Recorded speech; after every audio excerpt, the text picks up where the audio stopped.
Bir aklı olay şeyimle vatandaşım. Muhakeme ve vaziyet.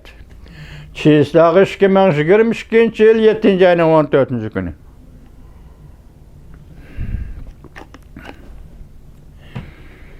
Yettinci ayının 14. günü men üçün aytqanda, Uyghur Tibet üçün aytqanda iki hadise. Bir devlet meclisi diyem kavran qatarlıq, iki nefer Avam Palata azası, devlet meclisinin azası, iki partiyanın azası birleşip oturup koygan kanun layihə. Nemi değildi bu kanun layihədə mavzumunda? Tibet bilen Cüngü oturusundaki toqunuşunu tinç yol bilen hal qilishni ilgiri sürüş kanun layihəsi. Bu devlet meclisi de oturup koyuldu. Men vatandaşlara şunu koyayım ki hazırgacha siz körüp kilovatsız, men körüp kilovatı, men hem üzem kızıqıp atkan bir mesele süftede. Bugün şundak mı emesin bir xiyal kep kaldı kallamga. Bu nime? Men hazırgacha Tibet doğrusu Amerika Qo'shma Shtatlar Devlet Meclisi Tibet bilen Cüngü oturusundaki toqunuş degan söz ibarını işletmegenligi doğrusu da ikkilenip kaldım. Eğer siz şundak ibarını kögen bolsanız, merhamet vatandaş, o başkıçı bolsun, sizci bolsun değil. Lekin ben uçuratmagan edim. Bugün tünce katen uçurattım. Tibet bilen Cüngü oturusundaki toqunuşnu tinç yolu bilen hal qilish. Ondan keyin qonun layihəsi nima depti yana? Hal qilish qonun layihəsi Cüngü oturusundaki Tibet bilen Cüngü oturusundaki toqunuşnu hal qilish qonun layihəsi. Buna da nima depti? Mahiyet. Mahiyet degan bir sözni qizgaptı. Bu Amerikanın bugünkü siyaseti deydi. Şundaqla tacavuz qilish, zo'ravonlik qilish uchun Tibetlarga kirib, bu arada bir sahne yasadi Cüngü deydi. Vatandaş. Ondan keyin yana nima deydi? To'qunishning mahiyati. Zodi nima? Tibet bilen Cüngü Halk Cumhuriyeti oturusu toqunishning mahiyati nima? Sen tacavuzcu, başta tacavuzcu dep opta qonun layihədə. Tibet tacavuz qılınğan devlet. Ondaqda bu toqunuş tacavuzçılıqqa uçurağan Tibet bilen tacavuz qılğan Cüngü Halk Cumhuriyeti oturusundaki toqunuşdur. Bunun mahiyeti muşu toqunuş buladigan bolsa, bugün Xitoy Tibetni mustamlaka qilib turibdi. Tibet özünün müstakil devletini asliga keltirish kerak. Mana bu toqunuşning bugünkü mazmuni, shakli, e'tibori, ahmiyati va yaka kishilarga ayon bo'lgan ochiq mohiyatdir vatandoshlar. Shundaqmi? Shundaq. Bugün bu toqunuşni hal qilish to'g'risida Amerika Qo'shma Shtatlar Devlet Meclisi iki nefer Avam Palata a'zosi bu qonun layihasini o'tirib qo'ydi deyli. Bugün Çizlaq 7. ayının 14. günü vatandaşım. 6. ayının 13. günü Luxemburg söhbeti. 14. günü Cüngü Kompartiyası Merkezi Komitetinin çekilişi yani.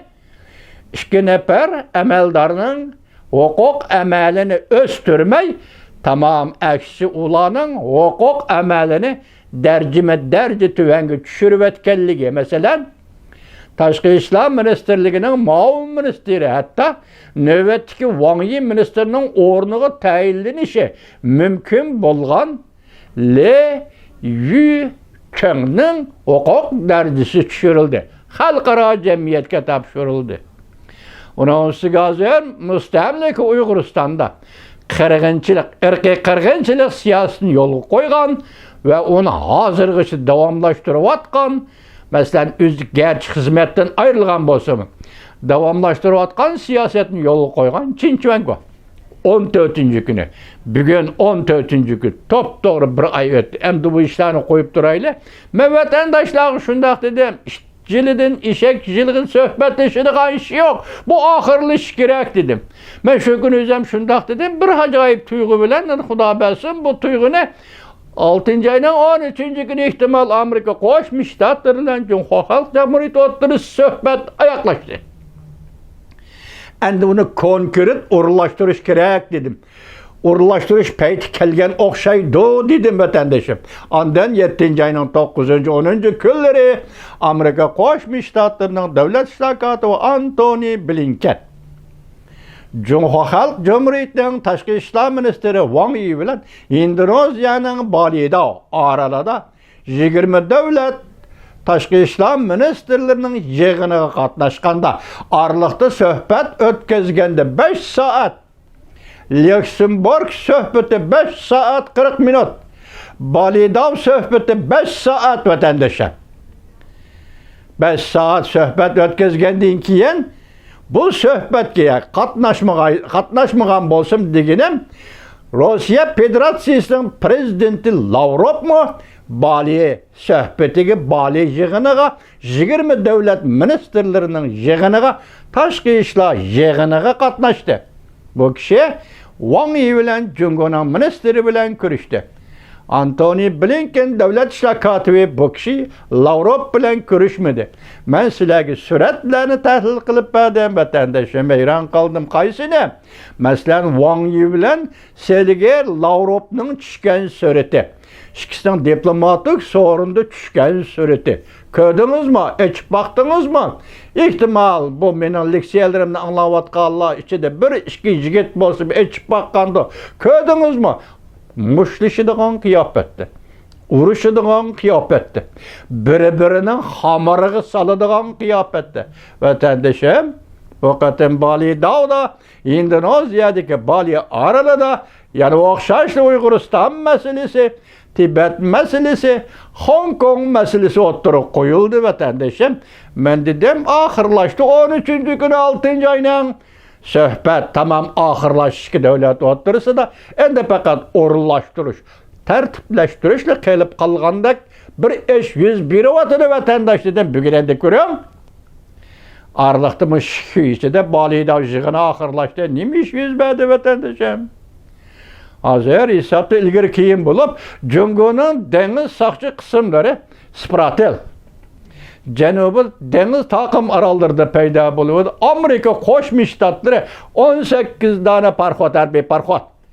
Ya'ni dengiz qovdig'ichi soqchi qismlari abaddiy Janubiy dengizga chiqardi. Onun ustiga Filippin to'g'risida Amerika Qo'shma Shtatlarining davlat ishlar kotibi Antony Blinken nima dedi? Burayında Filippinga agar huriyat deyildigan ish bo'lsa, Amerika darhol javob qaytardi. Hatta Tayvandan qattiq bo'lib ketdi bu gap. Filippinga kimdir birisi huriyat deydigan bo'lsa, Amerika qattiq inkos qaytardi. Bu ikkinchi biri vaziyat, ya'ni shunday o'zgarish bo'ldi vatandoshim, ko'rdingizmi? Biz tünügün sizge sözüldük, şundakmı? 7-ayının 25-günü Amerika Qo'shma Shtatlarining prezidenti Joe Biden Reis Xi Jinping bilan ekran suhbati o'tkazadigan bo'ldi dedik. Shundaqmi?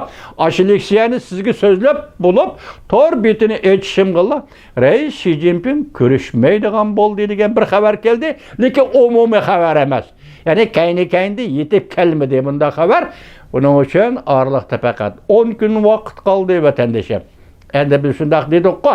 Agar Xi Jinping mushaqatim prezident Joe Biden bilan ekran suhbati o'tkazadigan bo'lsa, uning 20 qurultayda yana saylovga qatnashadiganligi aniq bo'ladi dedi.